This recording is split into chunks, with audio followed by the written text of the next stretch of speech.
suis ici pour faire le point sur les barrages illégaux. We would like to provide an update on the legislation and blockades. Of course, we're going to start with the situation here in Canada. We're entering the third week of illegal blockades that have been disrupting the lives of too many Canadians. Here in our capital city, families and small businesses have been enduring illegal obstruction of their neighborhoods, occupying streets, harassing people, breaking the law. This is not a peaceful protest. At the borders in different parts of the country, the blockades are harming our economy and endangering public safety. Critical supply chains have been disrupted. This is hurting workers who rely on these jobs to feed their families. Yesterday, the Ambassador Bridge was reopened between Windsor and Detroit. Our team and I have been working with Ontario and the City of Windsor around the clock. I want to thank the officers on the ground, including the RCMP, who played an active role. We now have a responsibility to make sure that the bridge stays open. With each illegal blockade, local law enforcement agencies have been acting to keep the peace within their jurisdiction. Despite their best efforts, it is now clear that there are serious challenges to law enforcement's ability to effectively enforce the law. On Friday, Ontario invoked a state of emergency to respond to the blockades. This was the responsible and necessary thing to do. Today, to continue building on these efforts, the federal government is ready to use more tools at its disposal to get the situation fully under control.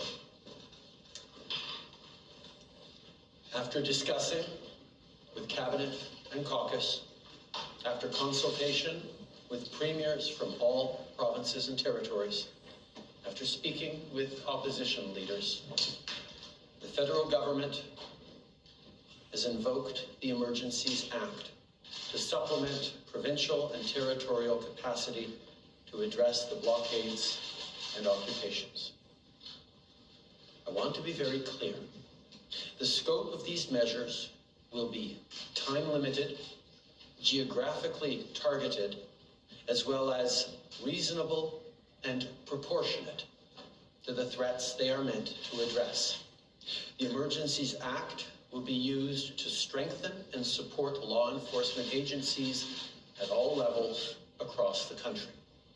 This is about keeping Canadians safe, protecting people's jobs, and restoring confidence in our institutions. Here's how the measures we're taking today will help get the situation under control. The police will be given more tools to restore order in places where public assemblies can constitute illegal and dangerous activities, such as blockades and occupations, as seen in Ottawa, the Ambassador Bridge, and elsewhere. These tools include strengthening their ability to impose fines or imprisonment. The government will designate, secure, and protect places and infrastructure that are critical to our economy and people's jobs, including border crossings and airports. We cannot and will not allow illegal and dangerous activities to continue.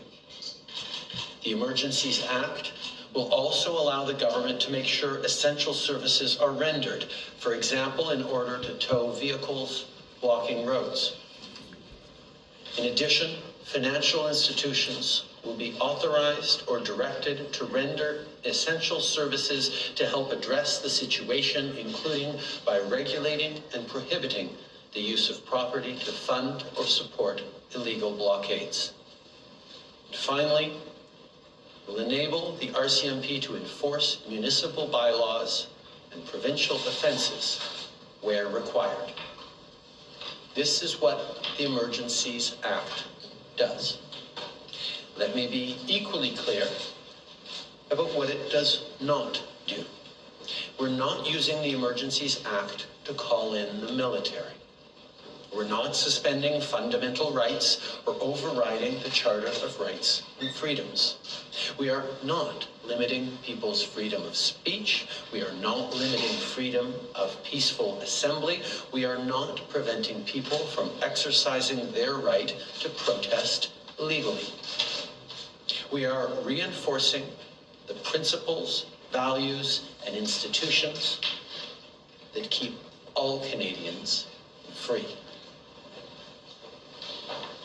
Après des discussions avec le Conseil des ministres et le caucus, with Cabinet and Caucus, after consulting the premiers of all provinces and territories, and after speaking with the leaders of the opposition parties, the federal government has invoked the Emergency Measures Act to complete provincial and territorial powers in order to manage the illegal blockades and occupations. I want to be very clear. These measures will be limited in time and geographically targeted. They will be reasonable, they will be proportional to the threats to Canada's security. The Emergency Measures Act will strengthen and support the work by the police. We are not using the Emergency Measures Act in order to deploy the military. We will not be suspending fundamental rights, as articulated in the Charter of Rights and Freedom. We are not limiting the right to peacefully protest or assemble.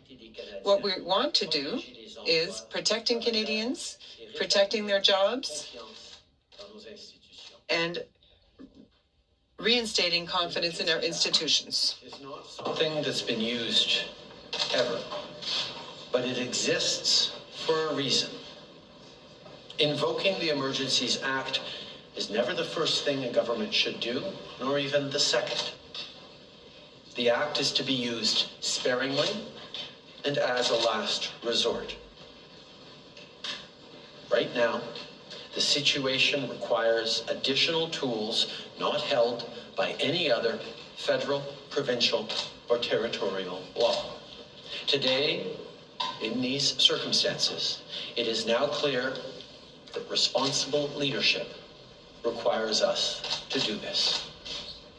These measures must be and will be compliant with our Charter of Rights and Freedoms. Indeed, the Emergencies Act was created in the late 80s to flow from and uphold the Charter.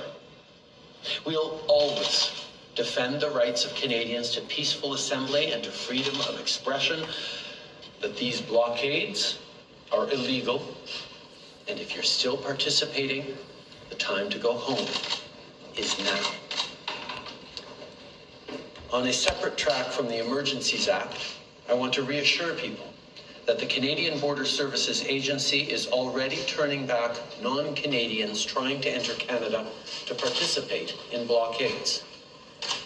And of course, while we get the situation under control, we'll continue to have Canadians' backs. I want to remind affected businesses that if you're facing revenue losses, support is available through our wage and rent subsidy programs.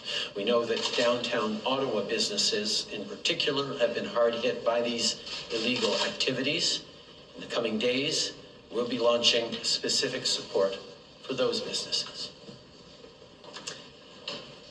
I know that everyone is tired of this pandemic. We're hearing your frustration with COVID and even with the temporary measures we had to put forward to keep people safe. I know people are frustrated. I hear it. You have a right to express that frustration and even your anger with the government or government policies. It's something we'll always defend in this free and democratic country. But blockading streets and critical infrastructure and depriving your neighbors of their freedoms is a totally different thing. It has to stop. Tout le monde est fatigué de la pandémie. Everyone is tired of the pandemic. There are other ways to express yourselves rather than participating in illegal activities and dangerous activities. As Mr. Duclos said last week, public health measures are constantly being reassessed, and we will continue to modify them according to science. In fact, we will be making some announcements on that subject in the coming days. Today, I also want to speak briefly about our support for Ukraine. On Saturday, I spoke with President Zelensky to reaffirm Canada's steadfast support and to continue to do whatever we can to support Ukraine. Durant la fin de semaine, During the weekend, I also spoke to the Charles Michel, as well as Chancellor Scholz of Germany and President Duda of Poland. Collective G7 response to support Ukraine's economic resilience. Today, we're announcing that Canada will offer a loan of up to $500 million to the government of Ukraine. I want to thank Deputy Prime Minister Freeland for her leadership on this file and underline that this is in addition to the $120 million loan offered earlier in January. On top of financial support, Canada has already taken steps to help Ukraine defend itself, including with the extension of the training mission Operation Unifier. In light of the seriousness of the situation and following conversations with our Ukrainian partners, I've approved the provision of $7.8 million worth of lethal equipment and ammunition. This responds to Ukraine's specific request and is in addition to the non-lethal equipment we've already provided. The intent of this support from Canada and other partners is to deter further Russian aggression. En raison du sérieux de la situation, Given the seriousness of the situation, and after having closely studied the issue, I asked, I told Ukraine we would send them arms and munitions. So Canada is joining the United States, the UK, Bulgaria, Czech Republic, Lithuania, the Netherlands, and Poland in sending arms.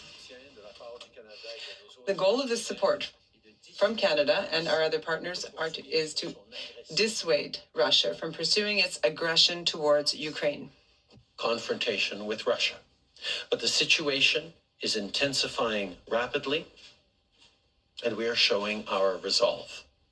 It's important for Canadians and the world to know that Canada will continue supporting Ukraine and its independence, integrity, sovereignty, including its right to defend itself. Merci tout le monde. Thank you, everyone. I will now give the floor to Deputy Prime Minister Freeland.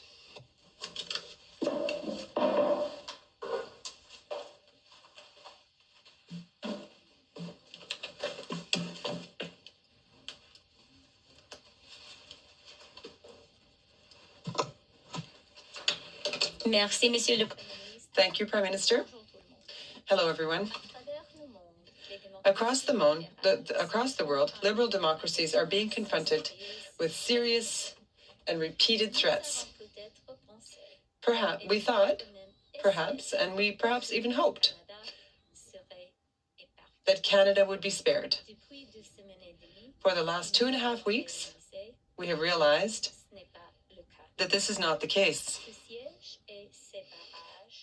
This siege and these blockades are causing major damage to our economy and are harming our democratic institutions as well as Canada's reputation in the world. International confidence towards Canada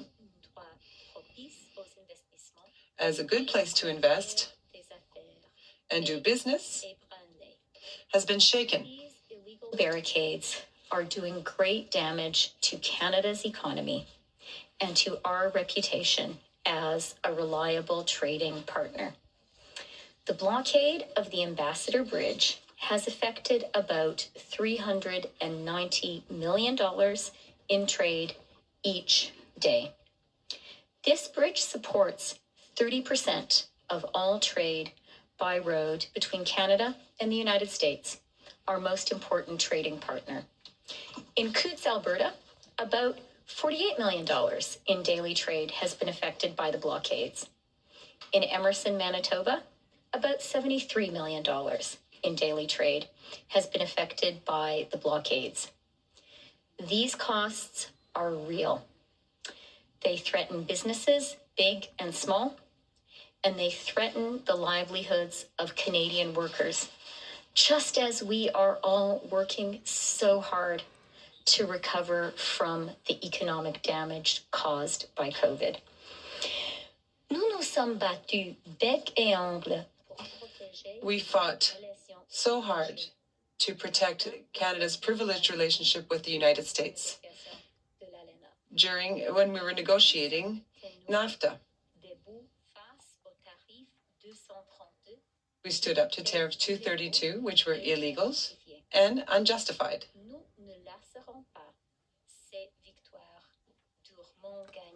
We will never let those hard-won victories be tarnished.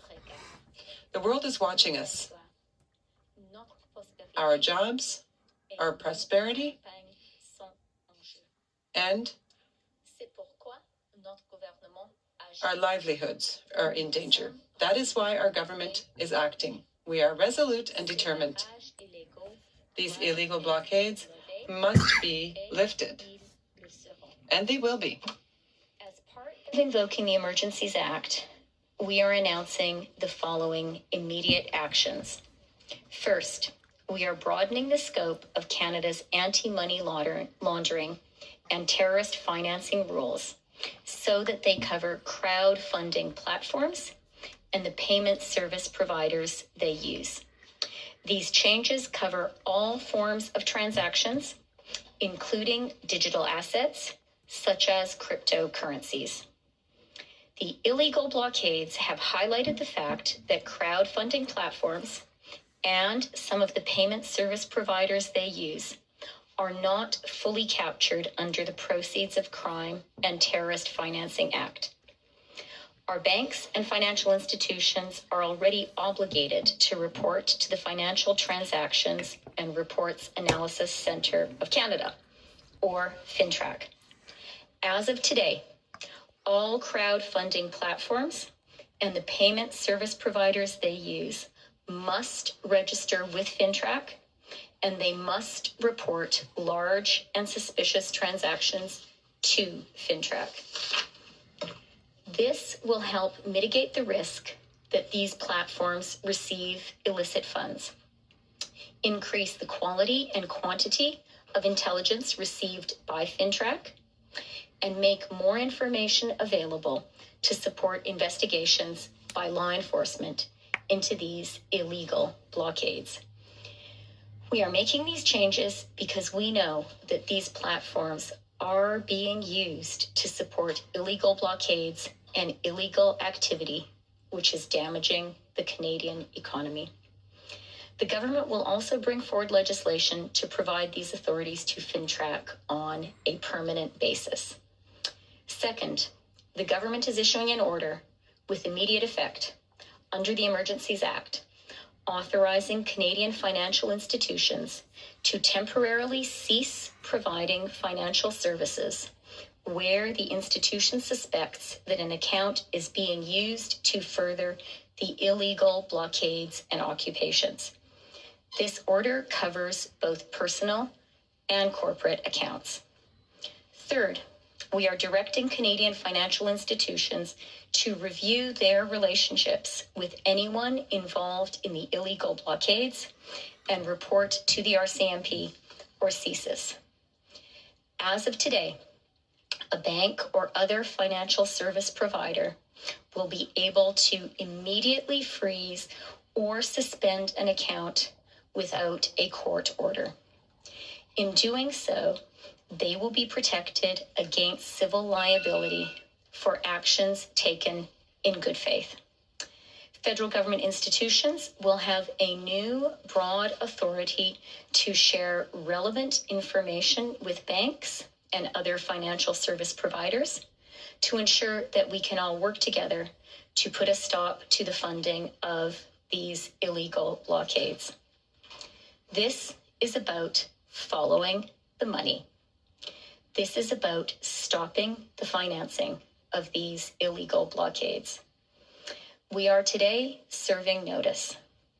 If your truck is being used in these illegal blockades, your corporate accounts will be frozen.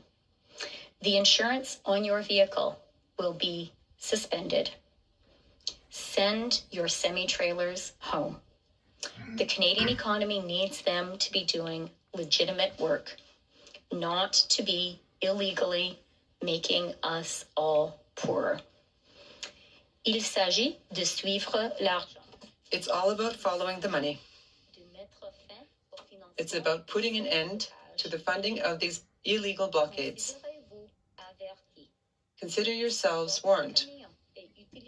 If your truck is used in these blockades, your corporate accounts will be frozen. The insurance on your vehicle will be suspended. Send your rigs home. The Canadian economy needs them to do legitimate work and not make us all poorer illegally. We've enforced taken these measures after deep thought. I have discussed this with the heads of Canadian banks. I thank them for doing what is necessary to ensure laws are being complied with and that Canadian democracy is being protected as well as our economy. The past 2 years, we have trusted one another. We've leaned on one another. What we are facing today is a threat to our democratic institutions, to our economy, and to peace, order, and good government in Canada. This is unacceptable. It cannot stand, and it will not stand. Thank you. And I'll now turn over the floor to my colleague, our Attorney General, Minister of Justice, David Lametti.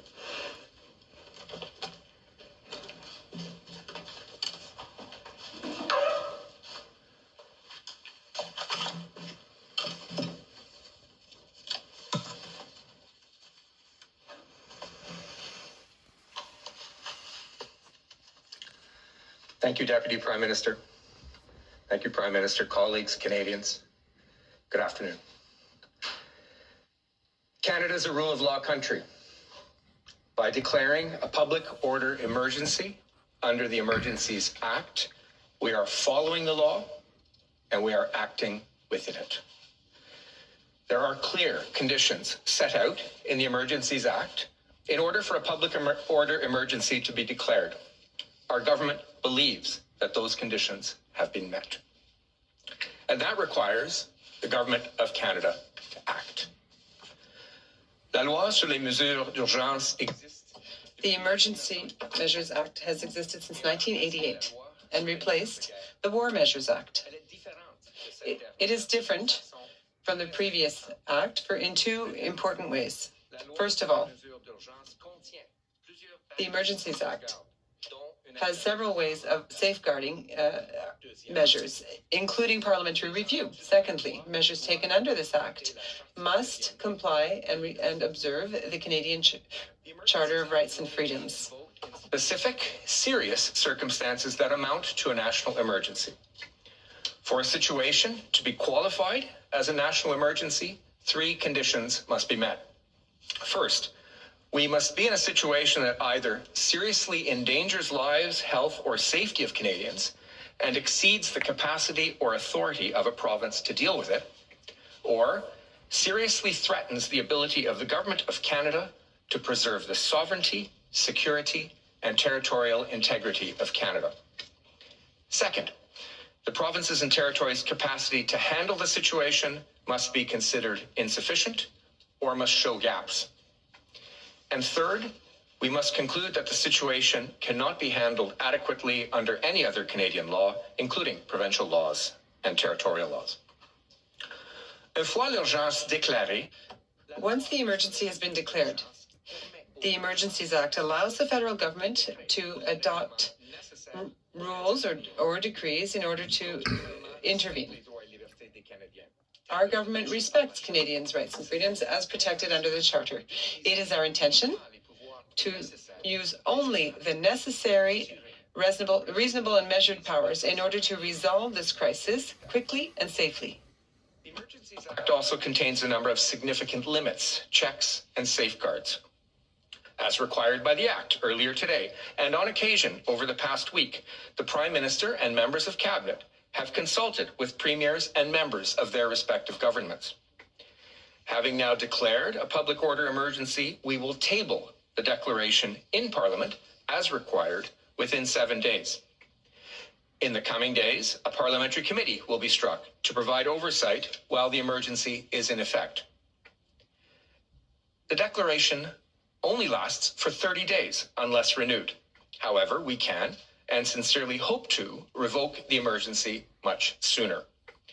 Parliament also has the ability to revoke the declaration of the emergency as set out clearly in the Act. Once an emergency is declared, the Emergencies Act permits the federal government to make necessary orders or regulations to deal with the emergency. The Prime Minister gave the broad outline of these in his remarks. There are 6 specific measures we feel are needed to bring this situation under control. First, the regulation and prohibition of public assemblies that lead to a breach of peace and go beyond lawful protest. What we are seeing in Ottawa and what we are seeing at the Ambassador Bridge are not lawful protests. Second, designating and securing places where blockades are to be prohibited. This could include borders, approaches to borders, and other critical infrastructures, or Ottawa. Directing persons to render essential services to relieve impacts of blockades on Canada's economy. And this could include tow trucks and their drivers, for compensation, of course. Authorizing or directing financial institutions to render essential services to relieve the impact of blockades, including, as we have heard from the Deputy Prime Minister, regulating and prohibiting the use of property to fund or support the blockades.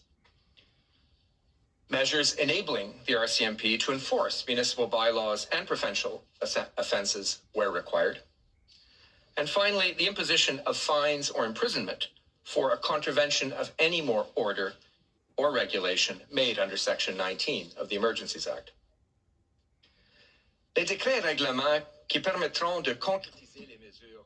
These measures that will allow us to move forward under the Act will soon be developed and tabled before Parliament in the 2 days following their implementation, as required by law. Parliament has the power to revoke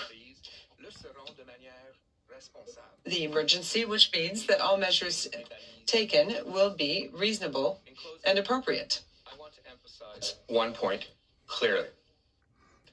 These measures are temporary. We intend to impose them for only as long as needed to restore order across the country. Thank you. Merci. Thank you, Minister Lametti. The Prime Minister and Ministers will be taking 30 minutes of questions, starting in the foyer. Le Premier ministre et les ministres prendront 30 minutes de questions, en commençant avec les journalistes dans la salle, starting with David Turton from CBC. Hi, Prime Minister.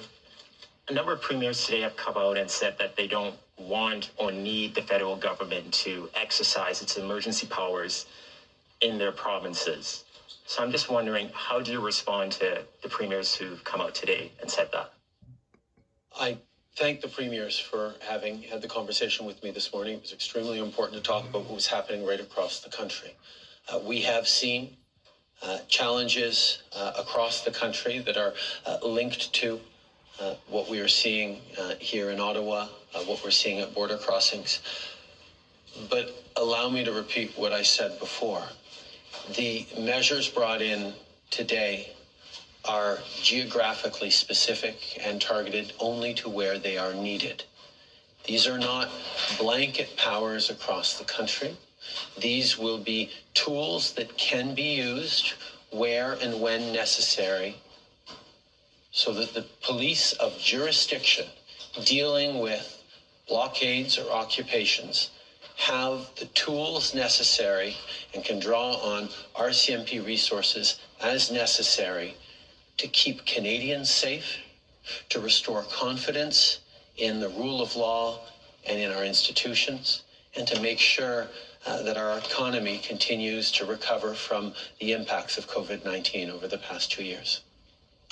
At least one other premier said that invoking this act is like putting oil on a raging fire. Words along those lines. Do you think you're inflaming the situation even more by invoking this? My focus is on Canadians who've had a long 2 years, who've been through a pandemic, who've lost loved ones, who've seen businesses struggle, who've lost jobs, and just want this to be over. They're exhausted. We're all exhausted. We're all frustrated by the pandemic. For those people who disagree with the measures that governments put in place to keep Canadians safe, to ensure that we would make it through this pandemic better than many of our peer countries, those people have gone from protesting and disagreeing with those measures to limiting and blocking the freedoms of their fellow citizens, hurting jobs, hurting lives and livelihoods, endangering public safety, and weakening our country, not just right now, but for times to come in the eyes of our most important trading partners. These illegal blockades are hurting Canadians, and they need to stop. Every step of the way, we have been there to support the police of jurisdiction. We've been there with tools and resources to help end these blockades. But it is clear that there are more tools necessary, and that is why we are moving forward with time-limited, geographically specific, extremely bounded measures and additional powers that will allow us to get through these blockades and occupations and get back to the business of rebuilding our lives and our country after this pandemic. Next question. Bonjour, Monsieur Trudeau. Max Chalot. Hello, Mr. Trudeau. This is Radio Canada. As we were saying, obviously some certain criteria will have to be met, but certain premiers have already spoken out against these measures. Would you be prepared to go forward to move forward in provinces who do not agree with the application of this act? Answer: in conversations that we're having across the country, as well as with premiers and as well as with police services, we are working on managing various situations across the country, and those conversations will continue. The Emergencies Act is there to provide us with additional tools and provide additional tools to the police services that are on site in order to manage situations as they emerge. It's not automatically an intervention by the federal police or a direct intervention by the federal government. We're here to provide more tools, including additional authorities to whichever police it has jurisdiction and is there. It's quite possible, and we even hope, that the tools we have provided to police services across the country will not have to be resorted to. Certainly not for very long. Ideally, if these premiers who say that they have the situation in hand will continue to be able to do so. But on a national level, we have reached criteria forcing us to act, to provide more tools to those who maintain order in our country, to protect all Canadians across the country. Question: you're saying that it's necessary. It's been through. We're in the third week of these protests in Ottawa now. Why did you not do this 2 weeks ago? Don't you think that you failed in your leadership responsibilities in moving forward on this earlier? Answer: some people will say that we moved too quickly. Other people will say, no, we should have acted weeks ago. The reality is this: the Emergencies Act is not something to take lightly. It's not the first thing you turn to, nor the second, nor the third.